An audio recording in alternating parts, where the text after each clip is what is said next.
الحمدللہ الحمدللہ وحدہ والصلاة والسلام علی من لا نبی بعدہ واعوذ باللہ من الشیطان الرجیم بسم اللہ الرحمن الرحیم ومن احسن قولا ممن دعا الی اللہ وعمل صالحا وقال اننی من المسلمین بسم اللہ الرحمن الرحیم رب اشرح لی صدری ویسر لی امری واحلل عقدۃ من لسانی یفقہوا قولی۔ عزیز سامعات، خلاصۂ قرآن مجید میں آپ کا تہہ دل سے خیر مقدم ہے۔ السلام علیکم ورحمۃ اللہ وبرکاتہ۔ خلاصۂ قرآن مجید میں کل تک 23 پارے ہم لوگ مکمل کر چکے تھے الحمدللہ، اور آج 24واں پارہ سٹارٹ ہوگا۔ 23ویں پارے کے آخر میں سورہ زمر سٹارٹ ہوئی تھی اور اس کے 3 رکوع ہو گئے تھے، اور 24ویں پارے سے سورہ زمر کا چوتھا رکوع ہے۔ سورہ زمر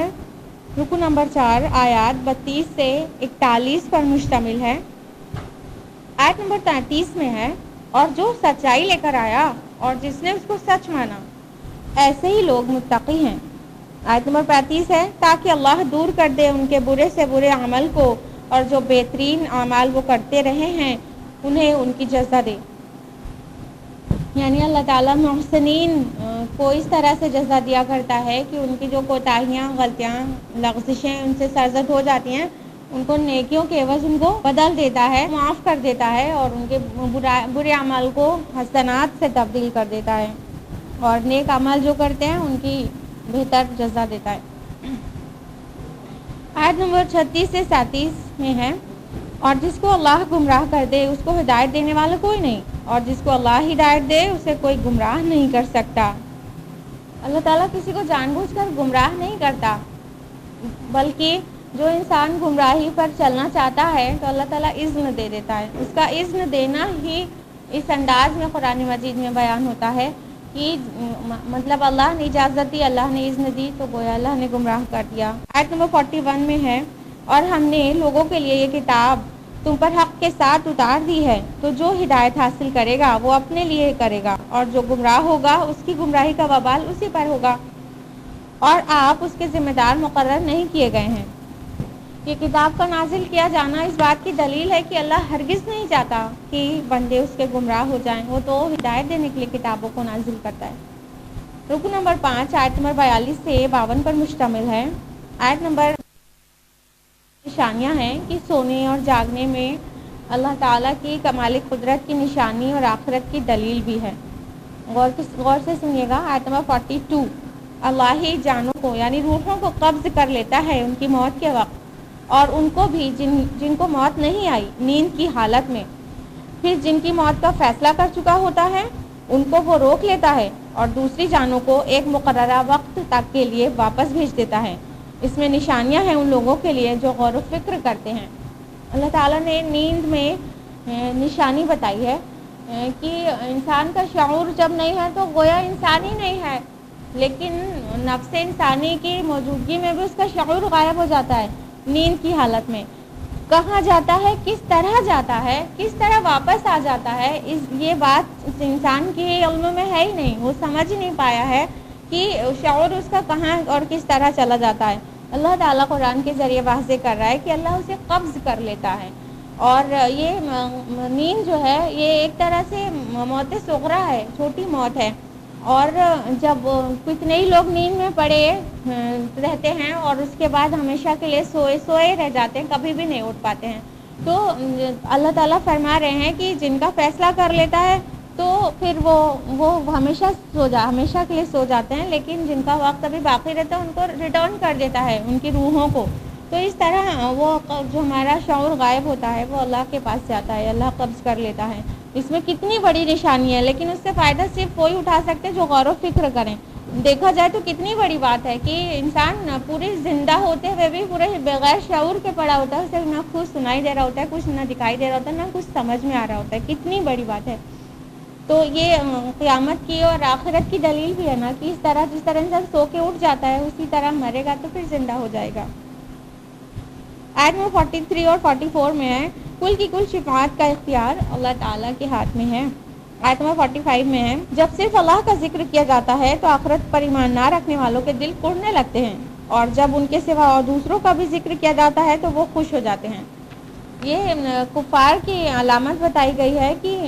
توحید کی بات ان کو غمزدہ کرتی ہے، ان کا چہرہ اداس ہو جاتا ہے، لیکن جب اور معبودوں کے بارے میں بات کرو تو چہرے کھل جاتے ہیں۔ یہ بظاہر لگتا ہے کفار مکہ ایسے تھے، لیکن آج بھی ایسے لوگوں کی کمی نہیں ہے کہ جب ان کے پیر اور اولیاء ان کی بات اگر نہیں کرو تو ان کا دل رنجیدہ ہو جاتا ہے، اور اگر پیر فقیر کی بات کرو تو کتنا خوش خرم ہو جاتے ہیں، بس انہی سے خوشی ملتی ہے ان کو۔ آیت نمبر 49 میں ہے، جب انسان کو کوئی دکھ پہنچتا ہے تو ہمیں پکارتا ہے، پھر جب ہم اسے اپنی طرف سے نعمت عنایت کر دیتے ہیں تو کہتا ہے یہ مجھے اپنے علم کی بنیاد پر ملی ہے، نہیں بلکہ یہ ایک آزمائش ہے، لیکن اکثر لوگ جانتے نہیں ہیں۔ اس طرح کی بات سورہ قصص کی آیت نمبر 78 تھا کہ یہ سب تو میرے اپنے علم کی بنیاد پر مجھے ملا ہے۔ تو جو اللہ تعالیٰ نعمتیں دیتا ہے ایکچولی وہ علم کی بنیاد پر انسان کی نہیں ملتا ہے، اللہ کی نعمت ہوتی ہے اور آزمائش ہوتی ہے، یہ کہ انسان اس کو کریڈٹ خود کو دیتا ہے یا تو پھر اللہ کا شکر کرتا ہے۔ اب رکو نمبر 6 جو کہ آیات 53 سے 63 پر بیسڈ ہے، اور یہ توبہ کے موضوع پر عظیم الشان آیت ہے، عظیم ترین آیت ہے قرآن مجید کی، اور بہت امیدیں جگاتی ہے۔ آیت نمبر 53 دھیان سے سنیے گا، قُلْ يَا عِبَادِيَ الَّذِينَ أَسْرَفُوا عَلَىٰ أَنفُسِهِمْ، کہ آپ کہہ دیجئے اے میرے بندو جن لوگوں نے اپنی جانوں کے اوپر ظلم کر ڈالا، لا تقنطوا من رحمت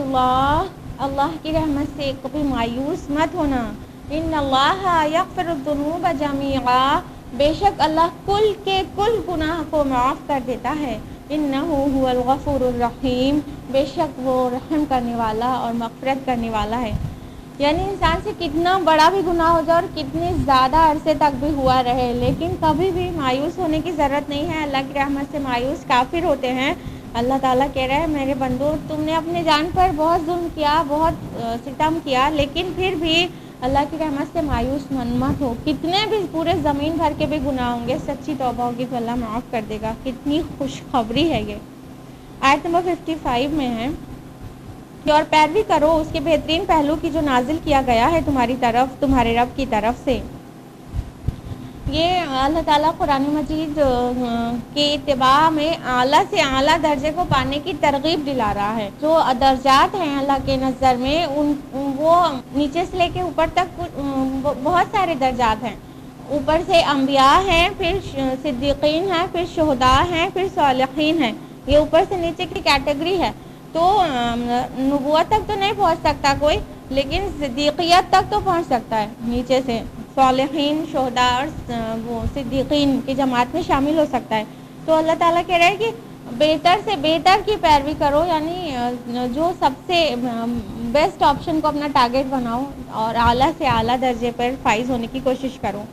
آیت 56 سے 59 میں اس کام کو کرنے کی جلدی کی ترغیب دی گئی ہے، یعنی یہ خیر کے کام میں جلدی کرو، کہیں ایسا نہ ہو کہ بہت دیر ہو جائے اور پچھتانے والا وقت آ جائے۔ آیت نمبر 60 میں ہے، اور قیامت کے دن تم دیکھو گے ان لوگوں کو جنہوں نے اللہ پر جھوٹ باندھا تھا کہ ان کے چہرے سیاہ ہوں گے، تو کیا جہنم ہی میں ٹھکانہ نہیں ہے متکبرین کا،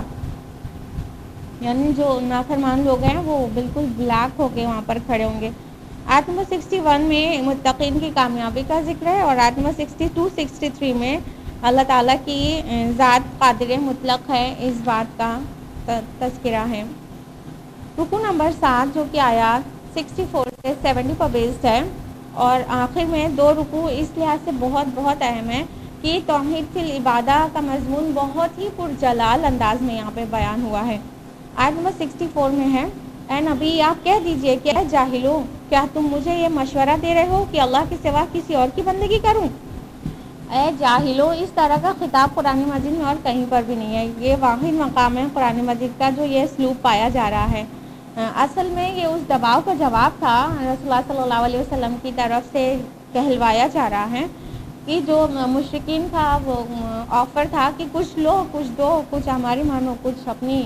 منوا لو، کبھی ہمارے معبود کی عبادت کرو، ہم کبھی تمہارے معبود کی کریں، تو اس بات کا اتنا سخت جواب ہے کہ جاہلو تم اللہ کے علاوہ بندگی کے لیے کہہ رہے ہو۔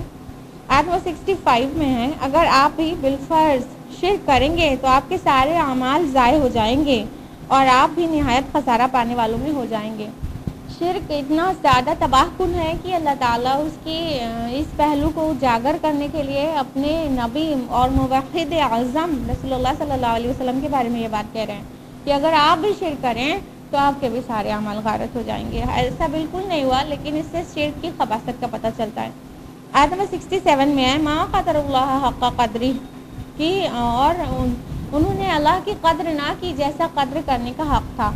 تو قدر معنی اندازہ ہوتا ہے، یعنی اللہ تعالیٰ کی قدرت، صفات اور قوت کا اندازہ لگایا نہیں، تبھی تو شرک کیا۔ جو جتنا اللہ تعالیٰ کی صفات کا اندازہ لگا لے گا اور اس کی معرفت حاصل کر لے گا، شرک سے اتنا دور ہو جائے گا، کبھی ممکن نہیں ہو سکے گا شرک اس سے سرزد ہو۔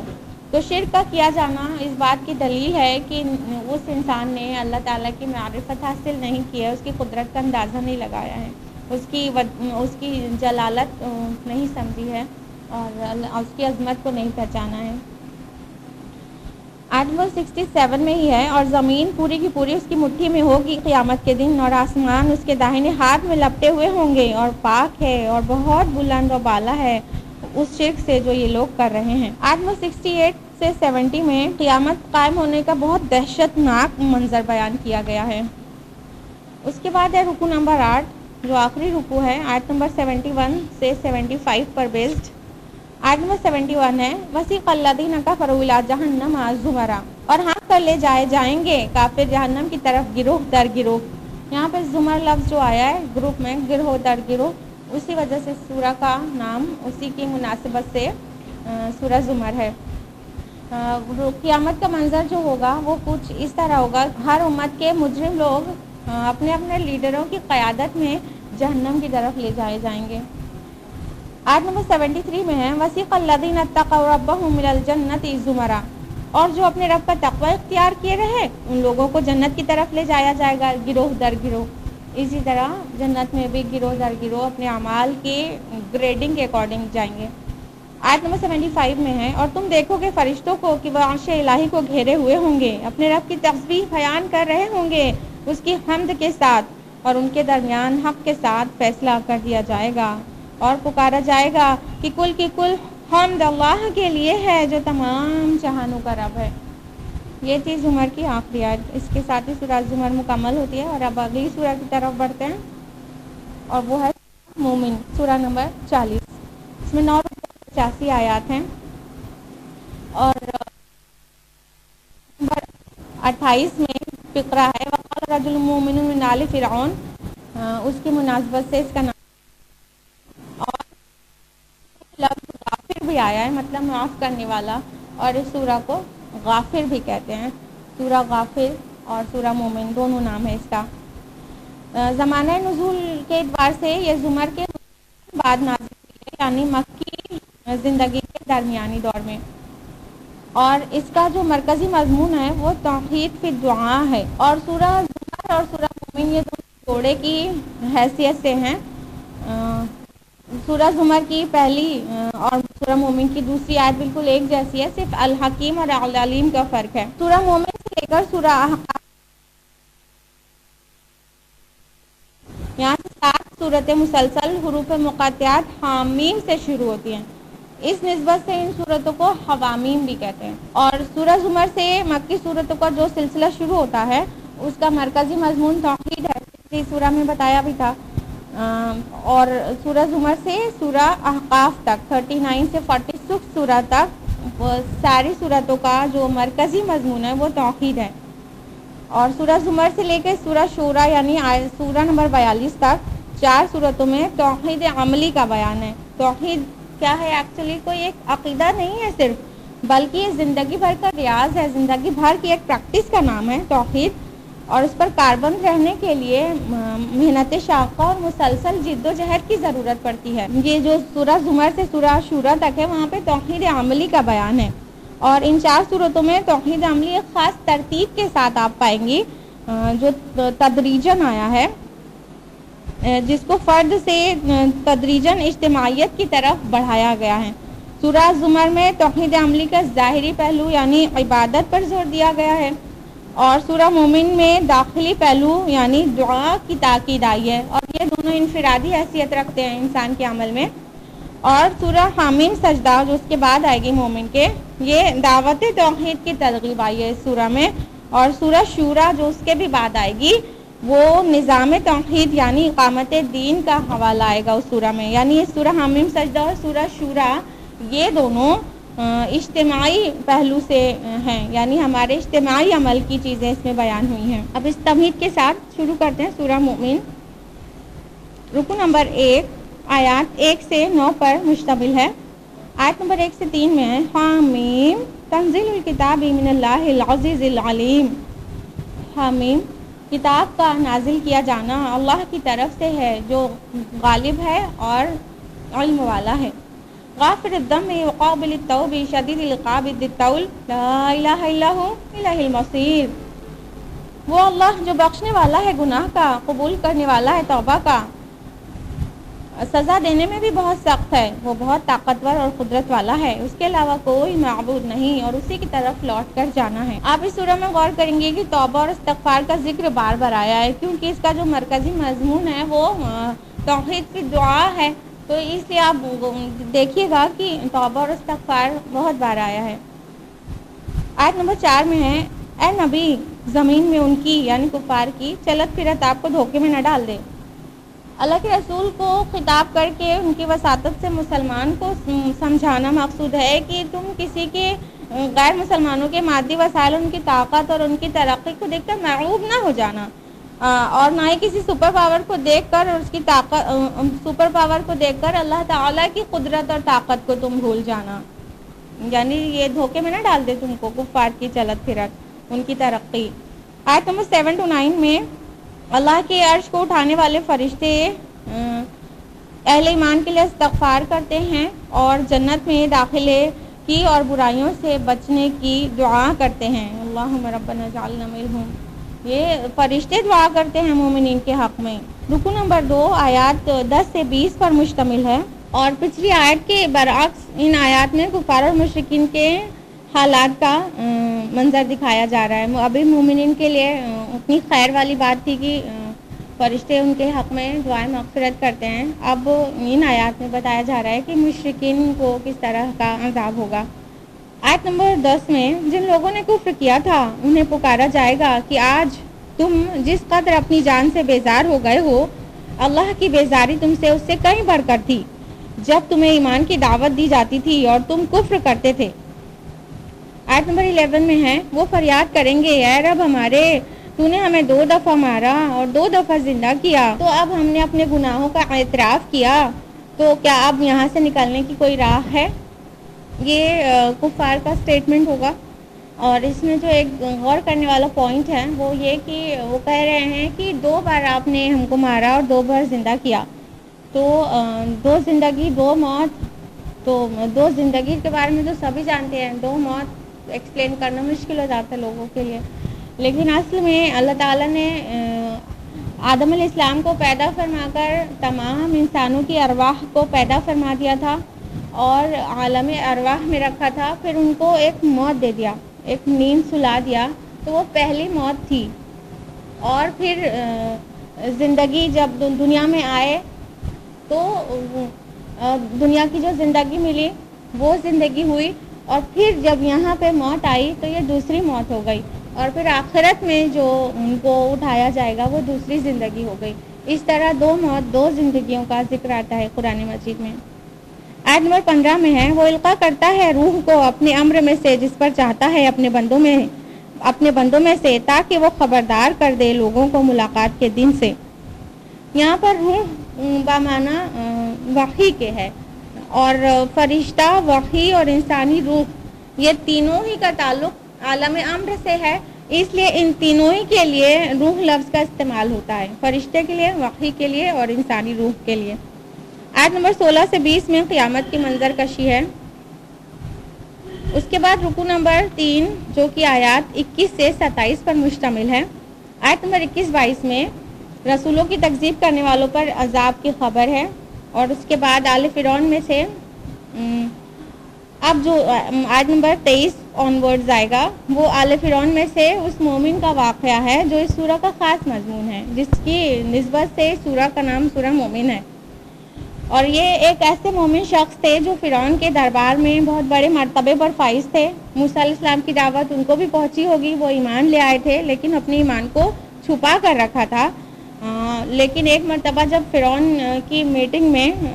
موسیٰ علیہ السلام کو قتل کرنے کی تجویز رکھی گئی تو اس مرد مومن سے نہ رہا گیا، تو انہوں نے بھرے دربار میں ایک مدلل اور مؤثر تقریر کی، جس کو اللہ تعالیٰ نے یہ اعزاز بخشا کہ پوری تقریر کو قرآن کا حصہ بنا دیا۔ اور ایسی مدلل تقریر ہے 2 سے زیادہ رکوعوں پر مشتمل کہ اتنی لمبی تقریر کسی نبی کے حوالے سے بھی قرآن مجید میں درج نہیں ہے۔ تو اس سے یہ پتہ چلتا ہے کہ اللہ تعالیٰ اپنے بندوں کی کس حد تک پذیرائی کرتا ہے اور کتنے ان کے اعمال کی قدر کرتا ہے۔